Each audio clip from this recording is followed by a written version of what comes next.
When the war in Ukraine started in February last year, NATO took action. A war was taking place on its doorstep in a state that had already been promised membership. It upgraded its military capabilities in Eastern Europe, and NATO members individually started supplying equipment to Ukraine. One of the few successes of the diplomacy surrounding the conflict has been Türkiye and the UN's brokering of the grain deal with Russia and Ukraine to help bring down global food prices. We are proud to contribute to an initiative that will play a major role in the solution of the global food crisis, which has occupied the whole world for a long time. With the agreement reached today, we will contribute to the prevention of the hunger problem that awaits billions of people all over the world, from Africa to the Middle East, from America to Asia. The conflict also resulted in more countries wanting to join NATO. Previously neutral Sweden and Finland submitted their applications together. Finland was admitted last month, but Sweden's accession process continues, bogged down by disagreements with Türkiye, particularly over protests like this one in support of the PKK terrorist group, which have been allowed to go ahead in Sweden. It's an issue Türkiye is trying to impress on all NATO members. Sweden says it's trying to address the issue and is still committed to join. No national security issue is now more important for Sweden than to join NATO quickly, together with Finland. There is no other question more important than that for Sweden's national security.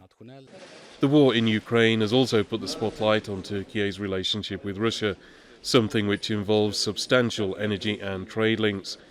Ankara has used its good relations with both to broker prisoner swaps, but a ceasefire or peace deal still seems a long way off. The relationship has also had its downsides. Türkiye has been sanctioned by the US for buying an S-400 missile defense system from Moscow, after agreement with Washington couldn't be reached, and NATO allies had withdrawn US Patriot defense systems from its border. It's also an issue that's dogged negotiations for Türkiye buying F-16 fighter jets from the US, although Joe Biden supports the deal. We should sell them the F-16 jets and modernize those jets as well. It's not in our interest not to do that, and I indicated to them that I've not changed my position at all since December.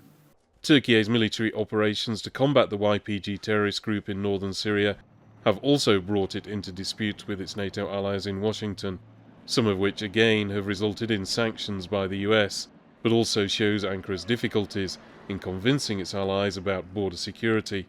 Another NATO ally with whom relations have improved is Greece.